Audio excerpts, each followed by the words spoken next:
شان ہے۔ اور قرآن کریم ہر صورت کی ابتدا میں حقانیت قرآن کا بیان، توحید کا بیان، نبی کریم صلی اللہ علیہ وسلم کی صداقت کا بیان، ان چیزوں کو بیان کرتا ہے۔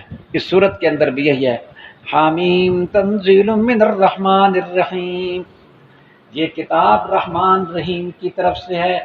اس کا مطلب ہے اس کے احکام جو ہیں وہ سراسر شفقت ہیں، سراسر رحمت ہیں۔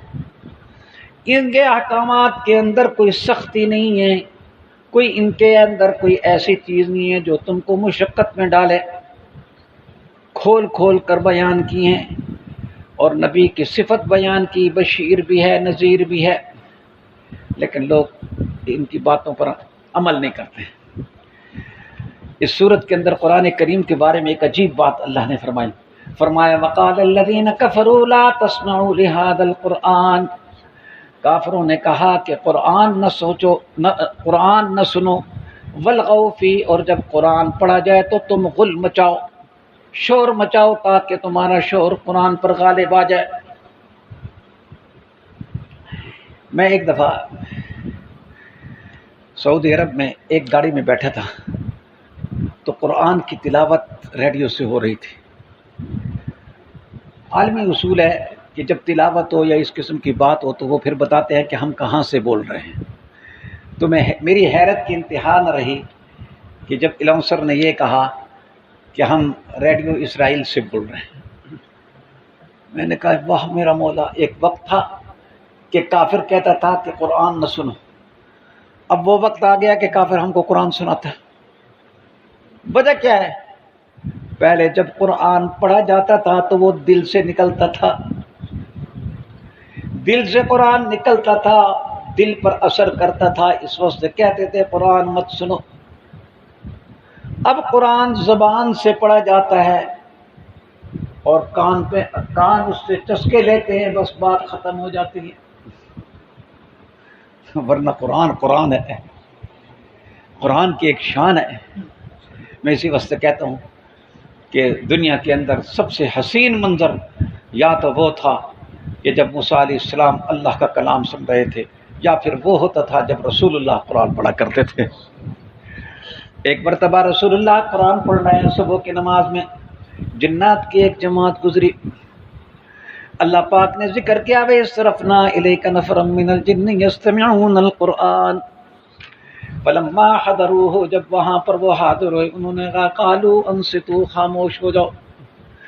فلما قضی ولوا الى قومهم منذرین، جب قرآن مکمل سن لیا حضور سے تو پھر اپنی قوم کی طرف گئے ڈرانے کے لیے۔ حضور علیہ السلام نے نماز کے بعد فرمایا کہ آج جنات آئے تھے، میرا قرآن سنا ہے۔ کسی نے پوچھ لیا یا رسول اللہ آپ کو کیسے پتہ لگا کہ جنات آئے تھے؟ فرمایا درخت بتا دیا ہے کہ قرآن سننے کے لیے آئے تھے جنات۔ یہاں پر ایک بات عرض کر دو، کہا جاتا ہے کہ نبی بشر ہے، انما بشر مثلکم، ظاہری طور پر ہم جیسے ہیں، لیکن دوسری ایک حدیث ہے لست کاحدکم، میں تم جیسا نہیں ہوں۔ ایکم مثلی، کون ہے تم میں سے جو میری طرح کا ہو؟ آنکھ تیری بھی ہے میری بھی ہے، محدود حد تک دیکھتی ہے رسول اللہ کی آنکھ تو یہاں وہ جبرائیل کو بھی دیکھتی تھی، میرا کان تو یہاں تک تھوڑی سی بات سنے گا، رسول اللہ کا کان تو جبرائیل کی بات بھی سن رہے ہیں۔ ایک مرتبہ حضرت عائشہ بیٹھی ہیں، حضرت عائشہ کو جبرائیل، حضور نے فرمایا کہ عائشہ یہ جبرائیل ہیں، یہ کیا کر رہے ہیں؟ یہ تجھے سلام کر رہے ہیں۔ حضرت عائشہ نے کہا یا رسول اللہ میرا بھی سلام کر لیں، آپ دیکھ رہے ہیں میں نہیں دیکھ رہی۔ نبی کی ایک شان ہے۔ تو وقال الذين كفروا لا تسمعوا لهذا القرآن والغوا فيه لعلكم تغلبون، اللہ پاک فرماتے ہیں کہ ایسے لوگوں کو ہم نے سزائیں دینی ہیں۔ پھر اس کے بعد حق جل شانہ نے ان لوگوں کے لیے جو جنتی لوگ ہیں ان پر آخری وقت جب آتا ہے تو کیسے آتا ہے، یہ ایک عجیب بات ہے۔ اللہ تعالیٰ فرماتے ہیں ان الذين قالوا ربنا الله ثم استقاموا، جو کہتے ہیں کہ رب ہمارا اللہ ہے پھر اس پر ڈٹ جاتے ہیں، دین کے خلاف کوئی کام نہیں کرتے، دین کو مضبوطی سے پکڑ لیتے ہیں۔ اب وقت زندگی کا پورا ہو جاتا ہے، جب زندگی کا وقت پورا ہو جاتا ہے تو تتنزل علیہم الملائکہ، فرشتے اترتے ہیں اس نیک بندے پر۔ وہ نیک کبھی عالم ہوتا ہے، کبھی عالم نہیں ہوتا، کبھی غریب ہوتا ہے، کبھی ایسا ہوتا ہے کہ لوگ اس کو کچھ سمجھتے بھی نہیں ہیں، لیکن اس کی اللہ کے ہاں بڑی شان ہوتی ہے۔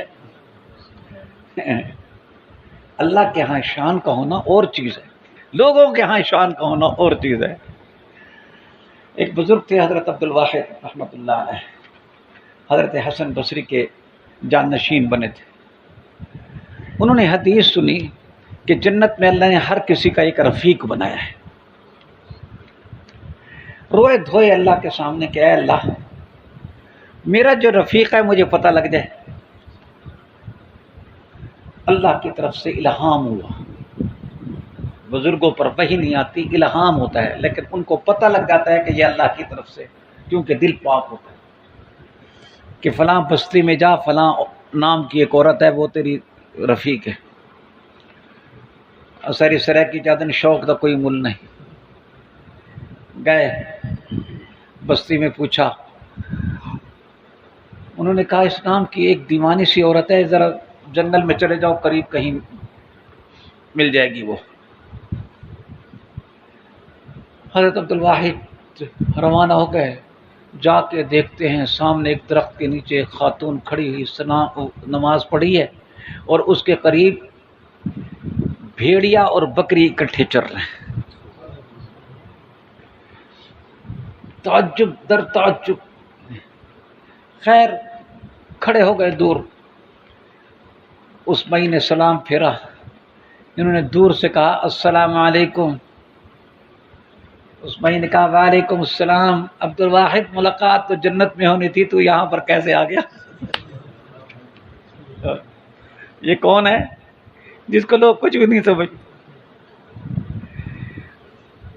کہا اچھا یہ تو بتاؤ کہ یہ کیا ہو رہا ہے؟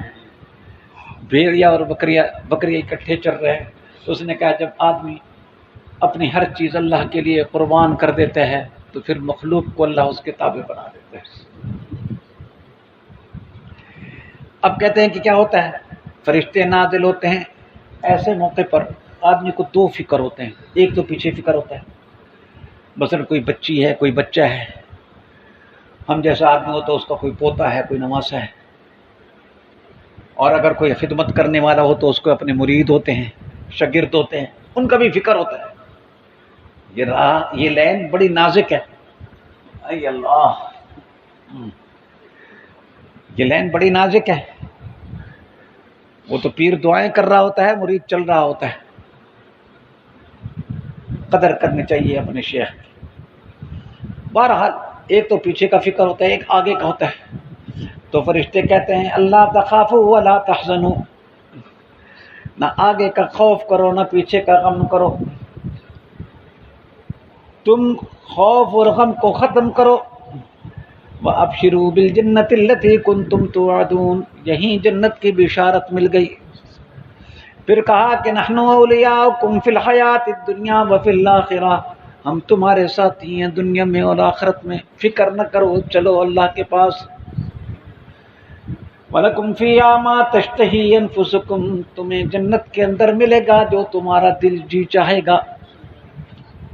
انشاءاللہ وہاں پر ہم کو رسول اللہ کی زیارت بھی نصیب ہوگی۔ میں کہا کرتا ہوں جنت تو حضور کی وجہ سے بنے گی، جنت تو دیدار الہی کی وجہ سے بنے گی، جنت تو حضور کی زیارت کی وجہ سے بنے گی۔ جتنا جی چاہے گا، ہے نا، انشاءاللہ العزیز ہماری گناہگار آنکھیں رسول اللہ کی زیارت کریں گی۔ سب کہو انشاءاللہ۔ وَلَكُمْ فِيهَا مَا تَشْتَهِي أَنفُسُكُمْ وَلَكُمْ فِيهَا مَا تَدَّعُونَ نُزُلًا مِّن غَفُورٍ رَّحِيمٍ۔ آگے قرآن نے 2-3 آیات میں فرمایا کہ آدمی زبان کا استعمال کرتا ہے، آدمی کا بول ہوتا ہے، لیکن سب سے بہتر بول کس کا ہے؟ فرمایا وَمَنْ أَحْسَنُ قَوْلًا مِّمَّنْ دَعَا إِلَى اللَّهِ، اس سے اچھا بول کس کا ہو سکتا ہے جو لوگوں کو اللہ کی طرف بلائے۔ مؤذن بھی اللہ کی طرف بلاتا ہے. اللہ کی طرف بلانے کا صرف وہی تبلیغی جماعت والا ایک طریقہ نہیں، وہ بھی ٹھیک ہے. آپ گھر میں ہیں، اپنی بیوی کو کہتے ہیں نماز پڑھ، اپنی بچی کو کہتے ہیں کہ قرآن کی تلاوت کر، اپنی بہو کو کہتے ہیں کہ تو درود شریف پڑھ، یہ بھی دعوت اللہ کے اندر داخل ہے. وعمل صالحا، خود بھی نیک کام کرتا ہے، یہ نہیں کہ کہتا ہے لیکن کرتا نہیں. وقال اننی من المسلمین، اور اس کا یقین بھی ٹھیک ہے، وہ کہتا ہے میں مسلمان ہوں. پھر معاشرتی طور پر نیک لوگوں کی ایک صفت بیان کی. پہلے ایک اصول بتایا، ولا تستوی الحسنۃ ولا السیئۃ، نیکی اور برائی برابر نہیں. ادفع باللتی ہی احسن، آپ برائی ایسے طریقے سے ختم کرے جو اچھا ہو. نتیجہ کیا ہوگا؟ فَإِذَا الَّذِي بَيْنَكَ وَبَيْنَهُ عَدَاوَةٌ كَأَنَّهُ وَلِيٌّ حَمِيمٌ، پس یکایک وہ آدمی کے تیرے اور اس کے درمیان دشمنی ہے، گویا کہ دوست ہو جائیں گے گہرے. میں آپ سے ایک مسئلہ پوچھتا ہوں، آپ بتا دیں گے، بڑا آسان سا مسئلہ. کسی آدمی کے کپڑے پر خون لگ جائے، وہ پیشاب سے اگر خون دھوئے گا، خون تو دھل جائے گا لیکن کپڑا بدستور ناپاک رہے گا. کپڑا پاک ہوگا پانی سے، پانی سے جب دھوئے گا خون بھی دھل جائے گا اور کپڑا کیا ہو جائے گا؟ پاک بھی ہو جائے گا. اسی طرح آپ یاد رکھیں کہ آدمی جب برائی کو دور کرتا ہے برائی کے ساتھ، تو وہ برائی تو دور ہو جاتی ہے لیکن وہ بدمزگی ابھی تک رہتی ہے. لیکن جب برائی کو دور کرتا ہے اچھائی کے ساتھ تو پھر کیفیت اور ہوتی ہے. اس واسطے اپنے اندر تحمل پیدا کریں، معاف کرنا سیکھیں. معاف کرنا بغیرتی نہیں ہے، اعلیٰ ظرفی ہے، بلکہ معاف کرنا بہت بڑا انتقام ہے، یاد رکھو. اللہ تعالیٰ فرماتے ہیں وَمَا يُلَقَّاهَا إِلَّا الَّذِينَ صَبَرُوا، یہ چیز دی جاتی ہے بڑے نصیبے والوں کو، صابرین کو دی جاتی ہے، مستقل مزاجوں کو دی جاتی ہے، ہر کسی کو نہیں ملتی. پھر فرمایا کہ اگر شیطان کا کبھی وسوسہ آئے تو اعوذ باللہ من الشیطان الرجیم پڑھ لیا کرو. کبھی شیطان اگر حملہ کرے نا، برا خیال آیا، غصے کا خیال ہے، اعوذ باللہ من الشیطان الرجیم، اعوذ باللہ من الشیطان الرجیم پڑھ کر بائیں طرف تھوک مار دیا کرو. سبحان ربک رب العزت عما یصفون وسلام علی المرسلین.